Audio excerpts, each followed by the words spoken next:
ഞായറാഴ്ചയാണ് എനിക്ക് ഏറ്റവും കൂടുതൽ പണിയുള്ള ദിവസം. കാരണം ഏറ്റവും കൂടുതൽ റെസിപ്പീസ് ഉണ്ടാക്കുന്ന ദിവസം. എന്തെല്ലാം ഉണ്ടാക്കാൻ പറ്റുമോ അതെല്ലാം ഞാൻ അന്നത്തെ ദിവസം ഉണ്ടാക്കിയിട്ട് എടുക്കും. പിന്നെ എല്ലാ ഞായറാഴ്ചയും പോലെയല്ല ഈ ഞായറാഴ്ച. കാരണം അനിയനും അനിയത്തിയും വന്നിട്ടുണ്ട്. അവർ വന്നാൽ പിന്നെ ഭയങ്കര സ്പെഷ്യലല്ലേ. സ്പെഷ്യൽ ഭക്ഷണം, പിന്നെ പുറത്തേക്ക് പോകണം, അവരെ കൂട്ടത്തിലിരിക്കണം, വർത്താനം പറയണം. ഇതന്നെ പിള്ളേരും ഭയങ്കര ഹാപ്പി. ഒറ്റ ദിവസം അവരെ വീട്ടിൽ നിന്നിട്ടു. അപ്പോൾ ആ ഒരു ദിവസം നമ്മൾ എവിടെയെല്ലാം കൊണ്ടുപോകുമെന്ന് വിചാരിച്ച് മനസ്സിലിങ്ങനെ വിചാരിച്ചുകൊടുക്കുമ്പോൾ നമുക്ക് കിട്ടുന്ന തിരുവനന്തപുരത്ത് നിന്നാണ് സൂ. അങ്ങനെ സൂവിലേക്ക് നമ്മൾ പോകുമ്പോൾ തന്നെ രാവിലെ തന്നെ ഉറങ്ങിയിട്ടുണ്ടായിനി. പിന്നെ അവിടെ എത്തുമ്പോൾ എണീറ്റ്. കാരണം സൂര്യ നിറയെ സാധനങ്ങൾ കാണാനുണ്ടല്ലോ എന്ന് വിചാരിച്ചാൽ പിന്നെ ഉറക്കം ഉണ്ടാവില്ല. അങ്ങനെ ആടെ എത്തിയിട്ട് നമ്മൾ ടിക്കറ്റെല്ലാം എടുത്ത് കുറച്ച് തിരക്കുണ്ടായിനി. എന്നാലും വലിയ തിരക്കുണ്ടായിട്ടില്ല. കാരണം ഞായറാഴ്ച രാവിലെ ആയതുകൊണ്ടാണെന്നാണ് തോന്നുന്നു. കുറച്ചും കൂടി കഴിയുമ്പോൾ കുറച്ചും കൂടി തിരക്കെല്ലാം ഉണ്ടാവും. ആരെങ്കിലും നാട്ടിന് വന്നിട്ടുണ്ടെങ്കിൽ നമ്മൾ ആദ്യം കൊണ്ടുപോകുന്ന സ്ഥലം സൂ ആയിരിക്കും. കാണാൻ എന്തെങ്കിലും ഒരു രസം വേണ്ടേ എന്ന് വിചാരിച്ചിട്ടാണ് ഈ സൂവിലേക്ക് പോകുന്നത്. അത് ആദ്യം തന്നെ കുരങ്ങനെ ഉള്ളത്. പിന്നെ കുരങ്ങനെ കണ്ടപ്പോൾ ഹായും ബൈയെല്ലാം പിള്ളേർ പറയുന്നുണ്ടായിനി. പിന്നെ അനിയൻ അബിയും അനുഷയും, അബി കുറേ പ്രാവശ്യം വന്നിട്ടുണ്ട്. തിരുവനന്തപുരത്ത് തന്നെയാണ് ഇടയ്ക്കിടയ്ക്ക്. അനുഷ ആദ്യമായിട്ടാണ് വരുന്നുണ്ടായിനെ. പിന്നെ ഇവിടെ കുറേ പക്ഷികൾ എന്തെല്ലോ മാറ്റങ്ങൾ വരുത്തിയിട്ട് ഓരോ പ്രാവശ്യം നമ്മൾ സൂവിലേക്ക് പോകുമ്പം ഓരോ മാറ്റങ്ങൾ വരുത്തിയിട്ടുണ്ടാവും. പക്ഷീനെ അപ്പുറത്തുനിന്ന് ഇപ്പുറത്തേക്ക് കൊണ്ടുപോയി വെക്കുക, സിംഹത്തിനെ അപ്പുറത്തുനിന്ന് ഇപ്പുറത്തേക്ക് കൊണ്ടുപോയി ഇടുക. അങ്ങനെ ഓരോ സ്ഥലത്തേക്ക് കൊണ്ടുപോയി വെക്കും. അങ്ങനെ ഒരു വ്യത്യാസങ്ങളും മാറ്റങ്ങളും ഈ സൂവിൽ എപ്പം കൊണ്ടുവരലുണ്ട് ഇവർ. എന്തായാലും പക്ഷീൻ്റെ അടുത്തേക്ക് പോയപ്പോഴത്തേക്കും കാണാൻ നല്ല രസമുണ്ടായിരുന്നു. വലിയ പ്രായമുള്ള പക്ഷിയും വലിയ വലിപ്പൂല പക്ഷിയും കുഞ്ഞി പക്ഷികളും അങ്ങനെ നിറയെ കാണുമ്പോൾ ഒരു ജുറാസിക് പാർക്കിൽ എന്താ പറയുക, ആ സിനിമ കാണുമ്പോഴത്തേക്കും നമ്മൾ അതിൻ്റെ അകത്ത് ഇങ്ങനെ പക്ഷി പറന്നു പോകുന്നില്ലേ, വലിയ അതേപോലെ ഉണ്ടായിന്. അത് പറന്നു പോകുന്ന കാണാൻ വലിയ ചിറകെല്ലായിട്ട് അത് കാണാൻ നല്ല രസമുണ്ടായിനി. പക്ഷേ ഈ ഒരു ഭാഗത്ത് പോകുമ്പോൾ നല്ല നാറ്റും ഉണ്ടായിനി. അത് പിന്നെ അങ്ങനെയാണല്ലോ, ഇത്രയും പക്ഷികൾ നിൽക്കുമ്പം പിന്നെ അങ്ങനെ ഒരു ഇതുണ്ടാവുമല്ല. പറ്റുന്ന പോലെയല്ലേ ഞാൻ വീഡിയോ എടുത്തതിന്. ഈ ഭാഗത്തെല്ലാം എത്തുമ്പോഴത്തേക്ക് തന്നെ മതിയായി അവർക്ക്. കാരണം എന്താണെന്ന് അവർക്ക് നടക്കാൻ കഴിയില്ല. കുറച്ച് നടക്കുമ്പോഴത്തേക്ക് വെറും മടിയന്മാരാണ്. എൻ്റെ രണ്ടെണ്ണം ഭാവി അത്രയ്ക്കും വെറും മടിയാണ്. പിന്നെ അവിടെ സീലെല്ലാം ഉണ്ടായിനി, ബോളിലൊക്കെ കൊണ്ടിട്ട് കളിക്കുന്നുണ്ട്. അത് കളിച്ചുകൊണ്ട് നിൽക്കുമ്പോഴത്തേക്കും നമ്മളീ പോയത് ഒരു 12 മണി 12:30 ആകുമ്പോൾ ഇവിടെ എത്തിനെ. അതുകൊണ്ട് തന്നെ ആടെ അവർക്ക് ഓരോ ജീവികൾക്കും ഓരോ ആനിമൽസിനും ഭക്ഷണം കൊടുക്കുന്നുണ്ടായിനി. അങ്ങനെ ഭക്ഷണം കൊടുത്തിട്ട് അതെല്ലാം തിന്നുന്ന സമയമായിരുന്നേ. പിന്നെ അവിടെ കരടിയുണ്ട്. നിങ്ങൾ കാണുന്നുണ്ടോയെന്ന് അറിയില്ല. ഒരു കരടി അവിടെ നിന്ന് നടക്കുന്നുണ്ടായിരുന്നു. കഴിഞ്ഞ പ്രാവശ്യം വരുമ്പോൾ 2 കരടി ഉണ്ടായിനി. ഇപ്രാവശ്യം ഒരു കരടിയേ ഇല്ലൂ. ഇവർ ഈ ഓരോ കരടീനെല്ലാം എവിടെ കൊണ്ടുപോയി ഇട്ടതെന്ന് എനിക്കറിയില്ല. പിന്നെ കുറച്ച് പോകുമ്പോഴത്തേക്കും നമ്മൾ സിംഹം, കഴിഞ്ഞ പ്രാവശ്യം വരുമ്പോഴത്തേക്ക് 2 സിംഹം ഒരുമിച്ചായിരുന്നു. ഇപ്രാവശ്യം വരുമ്പോഴത്തേക്ക് 2 വേറെ വേറെ ആക്കിയിട്ടുണ്ട്. 2 അടി കൂടുന്നുണ്ടാവുമായിരിക്കും. അതുകൊണ്ടാണ് ഒരു ഗേറ്റ് അവിടെ വെച്ചിട്ടുണ്ട്. 2 വലിയ ഇറച്ചി കഷ്ണം കൊണ്ടുപോയി കൊടുക്കുന്നുണ്ടായിനി. എന്നിട്ട് അത് തിന്നുന്നുണ്ട്. നമ്മളൊരു 5-6 മാസം മുമ്പാണ് തോന്നുന്നു ലാസ്റ്റ് സൂല് വന്നിന്. ഇത് ഇവിടെ കാണാനുള്ള മെയിൻ സാധനം സിംഹം, പുലി, കടുവ, ഹിപ്പോപ്പൊട്ടാമസ്. ഇപ്രാവശ്യം നോക്കിയപ്പോഴത്തേക്ക് റൈനോസർസിനെ കാണുന്നുണ്ടായിട്ടില്ല. ഹിപ്പോപ്പൊട്ടാമസ് എപ്പം വെള്ളത്തിലായിരുന്നു ഇരിക്കലുണ്ടായിനി. ഇന്നിപ്പം വന്നപ്പോഴത്തേക്ക് അത് പുറത്തേനും. കാരണം ഭക്ഷണം കഴിക്കുന്ന സമയത്തുകൊണ്ട് ഇത് ഈ മുഖത്ത് കാണുന്നത് എന്ന് പറഞ്ഞിട്ടുണ്ടെങ്കിൽ തളർന്നിട്ടുള്ള മുഖമാണ്. നടന്നിട്ട് എനിക്ക് മതിയായി അമ്മയെ എടുക്കുക എന്നാണ് എൻ്റെ മോൻ പറയുന്നത്. അത്രേ അവർക്ക് നടക്കാൻ കഴിയും. മതി പറയും. കാരണം കുന്ന് കയറ്റും കുന്നിറക്കെല്ലാം ആകുമ്പോഴത്തേക്ക് തന്നെ അവർക്ക് ക്ഷീണമാവും. പിന്നെ മെയിൻ സാധനം ഐസ്ക്രീം വേണമെന്ന് പറയും. പിന്നെ ഇതിൻ്റെ അകത്തുനിന്ന് ഐസ്ക്രീം മേടിച്ച് കൊടുക്കണ്ടെന്ന് വിചാരിച്ചിട്ട് പിന്നെ നമ്മൾ മേടിച്ച് കൊടുക്കുകയില്ല. അങ്ങനെ അതെല്ലാം കണ്ട് ഇങ്ങനെ ഓരോ സ്ഥലത്തും സ്റ്റക്കായി നിൽക്കുമ്പോഴത്തേക്ക് പിന്നെ അടുത്ത മാനിൻ്റെ സെക്ഷനാണ്. ഈ സൂവിൽ ഏറ്റവും കൂടുതലുള്ള സാധനം എന്ന് പറഞ്ഞിട്ടുണ്ടെങ്കിൽ മാനാ തോന്നുന്നത്. പല തരത്തിലുള്ള മാനുണ്ട്. കലമാൻ, പേടമാൻ, വെള്ളമാൻ, കറുത്തമാൻ, മഞ്ഞമാൻ. അങ്ങനെ എല്ലാ മാനിനെയും കണ്ടു കഴിയാൻ തന്നെ കുറേ സമയം വേണം. നമ്മളിങ്ങനെ നോക്കിക്കൊണ്ടിരിക്കുമ്പോൾ ഒരു മാൻ നമ്മളെ തന്നെ ഇങ്ങനെ നോക്കി നിൽക്കുന്നുണ്ടായിന്. എൻ്റെ ഫോട്ടോ എടുത്തു എന്നാ തോന്നുന്നു പറയുന്നത്. പിന്നെ നല്ല ബാഹുബലിയിലുള്ള പോലത്തെ കാട്ടുപോത്തുണ്ട്. പിന്നെ സിംഹത്തിൻ്റെ ആ ഒരു ചിത്രം കഴിഞ്ഞ് കഴിഞ്ഞാൽ പുലി, കടുവ, പിന്നെ ഹൈന, ചീറ്റ, ഈ സാധനമെല്ലാം ഉണ്ട്. ഇതെല്ലാം ഉച്ച സമയമായതുകൊണ്ട് നല്ല ഉറക്കമായിരുന്നു.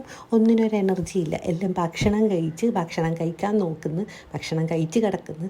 അങ്ങനെ ഒന്നും എനർജി ഇല്ലാത്ത സാധനങ്ങളായിരുന്നു അവിടെ. പിന്നെ ഇങ്ങനെ നടന്നു പോകുമ്പോഴത്തേക്കും പൂമ്പാറ്റകളുടെ സ്ഥലമുണ്ട്. ഇവിടെ കുറേ പൂമ്പാറ്റകളുണ്ട്.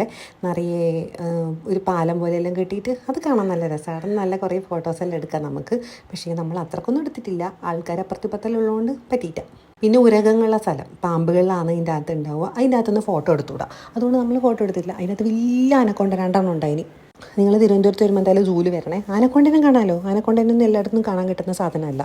അപ്പം നമ്മളിങ്ങനെ നടന്ന് ആ മ്യൂസിയത്തിൻ്റെ ഭാഗത്തെല്ലാം പോയി അവിടെ നിന്ന് കുറച്ച് പാട്ടെല്ലാം കേട്ട് അപ്പോഴത്തേക്ക് വിശപ്പിൻ്റെ വിളി വന്ന് നമ്മൾ ഭക്ഷണം കഴിക്കാൻ പോയി. പാണ്ട ചിക്കനും ചിക്കൻ ലോലിപ്പോപ്പും ആദ്യം തന്നെ വാങ്ങി. ഈ പാണ്ട ചിക്കൻ എന്ന് പറയുന്ന സാധനം ഒരു മധുരമുള്ള സോസിൽ മുക്കി തിന്നണം, ഭയങ്കര രസമാണ്.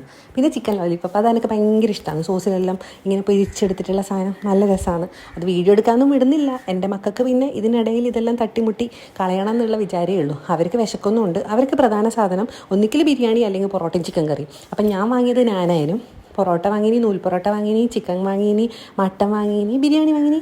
അമ്മ നല്ല ചോറും കറിയും പായസവും കഴിച്ചു. അമ്മ പറഞ്ഞ് ചൂടായതുകൊണ്ട് ചോറ് മതി, എന്നാൽ അതാണെന്നൊരു സുഖം.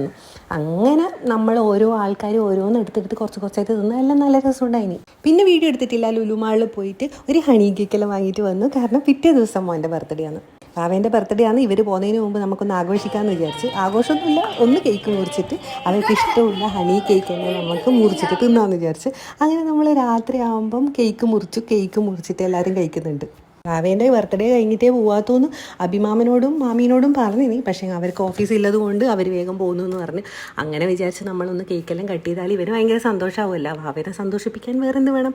ലുലു മാളിൽ പോയിട്ടുള്ള സമയത്ത് ഞാനൊരു ഡയറി മിൽക്ക് എടുത്തിനെ. അപ്പോൾ ഞാൻ വിചാരിച്ച് ഈ ഹാർട്ട് ബ്ലഷ് ചെയ്യുന്ന ഡയറി മിൽക്കാണ് ഇത്. ഇതിനെക്കുറിച്ചൊക്കെ വലിയ വിവരമൊന്നും ഇല്ല. കാരണം എല്ലാം ഒരുപോലെ ഉണ്ട് ഇതിൻ്റെ പുറം കാണുമ്പോഴത്തേക്ക്. ഇത് പൊട്ടിച്ച് നോക്കുമ്പോൾ മനസ്സിലായത് ഇത് ഹാർട്ട് ബ്ലഷ് അല്ല.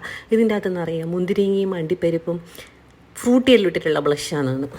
ചോക്ലേറ്റ് മാറിപ്പോയി. ചോക്ലേറ്റ് മാറി എന്ന് പറഞ്ഞിട്ട് കാര്യമില്ലല്ലോ. നിങ്ങൾക്ക് എന്തായാലും ഞാൻ കാണിച്ചു തരാൻ വിചാരിച്ചു. നല്ല രസമുണ്ടായിന് കാണാൻ. രസം മാത്രമല്ല, ഭയങ്കര രസമുള്ളൊരു ചോക്ലേറ്റ് ആയത്. അതിൻ്റെ ഉള്ളിൽ നിറച്ച് അണ്ടിപ്പരിപ്പുണ്ട്, പിന്നെ മറ്റേ ഈത്തപ്പഴമുണ്ട്, മുന്തിരിങ്ങയുണ്ട്, നല്ല രസമുണ്ട്. അങ്ങനെ അതെല്ലാം തിന്ന് കഴിഞ്ഞ് ഒരു ദിവസം കഴിയുമ്പോഴത്തേക്ക് വാവേൻ്റെ ബർത്ത്ഡേ. ഞാനും അമ്മയും കൂടിയിട്ട് ഫുൾ ഡെക്കറേറ്റ് ചെയ്യുന്നുണ്ട്. അമ്മിയേട്ടനും രണ്ടാളും പിള്ളേരും കൂടിയിട്ട് കേക്ക് മേടിക്കാൻ പോയി. ആ സമയത്ത് ഞങ്ങൾ ഡെക്കറേറ്റ് ചെയ്യുമ്പോൾ ഞാൻ വിചാരിച്ചൊന്ന് വീഡിയോ എടുക്കാമെന്ന്. ഇപ്രാവശ്യം ഒന്ന് പച്ച കളർ മതി എന്ന് പറഞ്ഞുകൊണ്ട് പച്ച കളറാണ് ബാക്കിലുള്ള സാധനം. കുഞ്ഞ് ഡെക്കറേഷനാണ്, വലിയ സംഭവമൊന്നുമില്ല. കുഞ്ഞ് സാധനങ്ങൾ ലുലു മാളിൽ വാങ്ങിച്ചത് നമ്മൾ ഇതുപോലെ ആക്കിയിട്ടുണ്ട്. ഒരു മേശ വെച്ച് കുറച്ച് ബൊമ്പയെല്ലാം വെച്ച് അതിൻ്റെ മുകളിൽ കേക്കും വെച്ച് അപ്പോഴത്തേക്ക് അടിപൊളിയായി. പിന്നെ ആദ്യമായിട്ടൊരു കോട്ടലിലുള്ള പോലത്തെ ഇതുപോലത്തെ ഒരു കുപ്പായെല്ലാം അവന് വാങ്ങിയിട്ടുണ്ടായിരുന്നു. അതും നമ്മൾ ലുലു മാളിൽ പോയാൽ തന്നെ വാങ്ങിയതാണ്. എന്നിട്ട് ചോക്ലേറ്റ് കേക്ക് വേണമെന്ന് പറഞ്ഞിട്ട് ചോക്ലേറ്റ് കേക്കാന്ന് വാങ്ങിനി. അത് ആദ്യം തന്നെ തൊട്ട് നിൽക്കുന്നുണ്ടോ, എൻ്റെ ബർത്ത്ഡേ അല്ലേ, അവൻ തൊട്ട് നക്കിക്കോട്ട് നമ്മൾ വിചാരിച്ചു. എന്നിട്ട് രണ്ടാളും കൂടിയിട്ടാണ് മുറിക്കുന്നത്, അത്രയും ഭാവിയും കൂടിയിട്ട്. അതെപ്പോൾ അങ്ങനെ തന്നെയാണ്. പിന്നെ ഈ രണ്ടാൾക്ക് ആരെ ബർത്ത്ഡേ ആണെങ്കിലും രണ്ടാൾക്കും നമ്മൾ ഗിഫ്റ്റ് മേടിക്കും. ഒരാൾക്ക് മാത്രം മേടിച്ചിട്ടുണ്ടെങ്കിൽ മറ്റാൾക്ക് സങ്കടം. അതുകൊണ്ട് നമ്മൾ എന്ത് ചെയ്യും, ഒരു 2 ഗിഫ്റ്റ് മേടിക്കുമ്പോൾ ഒന്ന് വാവക്ക് ഒന്ന് അത്രയ്ക്ക്, അങ്ങനെ മേടിക്കൽ. അങ്ങനെ ഈ ബർത്ത്ഡേക്ക് 3 ഗിഫ്റ്റ് മേടിച്ചിട്ട് ഒന്ന് അത്രയ്ക്കും ബാക്കി 2 വാവക്കും. എൻസൈക്ലോപീഡിയ അവന് ഭയങ്കര ഈ സ്പേസിനെ കുറിച്ചും സോളാർ സിസ്റ്റത്തിൻ്റെ എല്ലാം നോക്കാൻ ഭയങ്കര ഇഷ്ടം. അപ്പോൾ ഒരു എൻസൈക്ലോപീഡിയ മേടിച്ച് കൊടുത്ത്. വാവക്കാണെങ്കിൽ ഗുൾഫ്, എന്നാൽ ഗുൾഫ് കളിക്കുന്നൊരു സാധനം, അങ്ങനത്തെ എന്തോ സാധനമായിരുന്നേ. ആ കളിക്കുന്ന സാധനം മേടിച്ച് കൊടുത്ത് ഭയങ്കര സന്തോഷമായി. ഒറ്റ ദിവസം ഉണ്ടായിരുന്നു ആ സന്തോഷം. കാരണം ഒറ്റ ദിവസം അത് കളിക്കാൻ വേണ്ടു, ഇനി പുതിയ സാധനം വേണം, അങ്ങനെയാണ് അവർ. അപ്പോൾ അതെല്ലാം കഴിഞ്ഞ് അടുത്ത ദിവസം ഞാൻ ഗിവ് അവേൻ്റെ കുറേ സാധനം വാങ്ങിയിട്ടുണ്ടായിരുന്നു. അത് പൊതിയാൻ വേണ്ടിയിട്ട് അതിൻ്റെ അകത്ത് വെക്കാൻ വേണ്ടിയിട്ടെല്ലാം കുറച്ച് ഗിഫ്റ്റ് പേപ്പറും കുറച്ച് ചോക്ലേറ്റ് എല്ലാം വാങ്ങിക്കാമെന്ന് വിചാരിച്ചിട്ട് ഞാൻ ഇവിടെ അടുത്തുള്ള മാർജൻ ഫ്രീയിൽ പോയിട്ട് കുറച്ച് ചോക്ലേറ്റ് എല്ലാം വാങ്ങിച്ചു. ആടെ പോയപ്പോഴത്തേക്കും ഹാർട്ട് ബ്ലഷ് ചോക്ലേറ്റ് കിട്ടി. ആടെ ഇന്നാ വന്നിനിന്ന് പറഞ്ഞു. അപ്പം ഞാൻ അതിൻ്റെ അകത്ത് ഒന്നെടുത്തിന്. അങ്ങനെ ചോക്ലേറ്റ് എല്ലാം വാങ്ങി ഈ പെട്ടിയിലേക്ക് ആക്കുന്നുണ്ട്. ഗിവ് അവേൻ്റെ ആണേ. ചാനൽ തുടങ്ങിയിട്ട് ഇത്രയും കൊല്ലമായിരുന്നെങ്കിൽ ആദ്യമായിട്ടൊരു ഗിവ് അവേ നടത്തുന്നത്. ഇത് വെറും ഒരു തുടക്കമാണ്. കാരണം എല്ലാ മാസവും നമ്മളിനി ഗിവ് അവേ നടത്തുന്ന അങ്ങ് തീരുമാനിച്ചു. വിന്നർ ആരാന്ന് ഞാൻ എന്തായാലും ഫെബ്രുവരി 22 അനൗൺസ് ചെയ്യേ. പിന്നെ ഇപ്പം കിട്ടിയില്ലെങ്കിൽ കുഴപ്പമില്ല, അടുത്ത പ്രാവശ്യം നിങ്ങൾക്ക് കിട്ടും. അങ്ങനെ ഹാർട്ട് ബ്ലഷ് ചോക്ലേറ്റ് വാങ്ങിയിട്ട് അത് പിള്ളേരെ കൊണ്ട് പൊട്ടിക്കാൻ വിചാരിച്ചു. അദ്രിക്ക് കൊടുത്ത്. അദ്രിയാണ് പൊട്ടിച്ചിന്. അദ്രിയും ഭാവിയും കൂടിയിട്ട് ഇരുന്ന് പൊട്ടിക്കുന്നുണ്ട്. അത് അടിപൊളിയായിരുന്നു. എന്താ ലുക്ക്. പക്ഷേ ഈ ഒരു പൈസ കൊണ്ട് നമുക്ക് ഇഷ്ടം പോലെ ബിരിയാണി മേടിച്ച് തിന്നാം.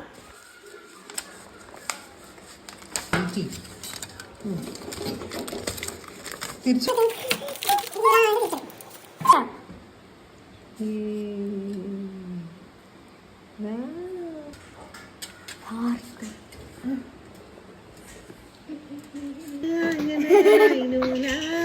കുടിക്കണേ.